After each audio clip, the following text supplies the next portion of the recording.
Bienvenidas y bienvenidos a una nueva sesión de yoga infantil. Algunas recomendaciones antes de comenzar. No hagas yoga después de comer, espera un rato. Usa ropa cómoda. Busca un espacio que sea seguro y ventilado. Te invito a mover el cuerpo y ocupar tu imaginación. El juego de hoy se llama Muévete con los animales. El animal escogido es la rana. Las ranas son anfibios, se caracterizan por sus cinturas delgadas y su piel rugosa. Son excelentes saltadoras, debido a sus largas y delgadas patas traseras. Entre sus dedos poseen una membrana que les permite nadar con facilidad. Suelen ser de color verde o café, con algunas manchas negras. Se encuentran en casi cualquier parte del mundo donde haya humedad y agua.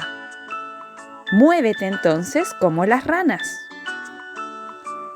Flecta tus piernas, deja tus manos entre tus piernas y avanza cuando la flecha salga hacia adelante y retrocede cuando vaya hacia atrás. La flecha nos indica ir hacia el costado y luego también hacia el otro lado. Vuelve al centro. Muy bien.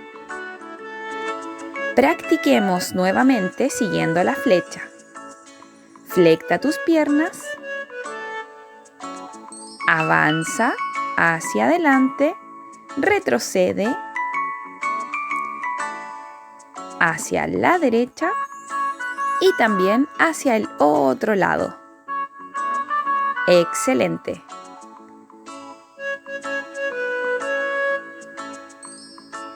Entonces sigue las flechas moviéndote como una rana. Hacia el lado derecho. Avanza hacia adelante. Hacia el lado izquierdo.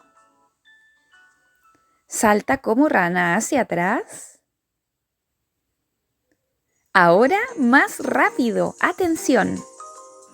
Salta como ranita hacia adelante, hacia el costado izquierdo, hacia atrás, hacia el lado derecho, hacia adelante, hacia atrás, hacia el lado izquierdo, hacia atrás, hacia el lado derecho, hacia atrás, lado izquierdo.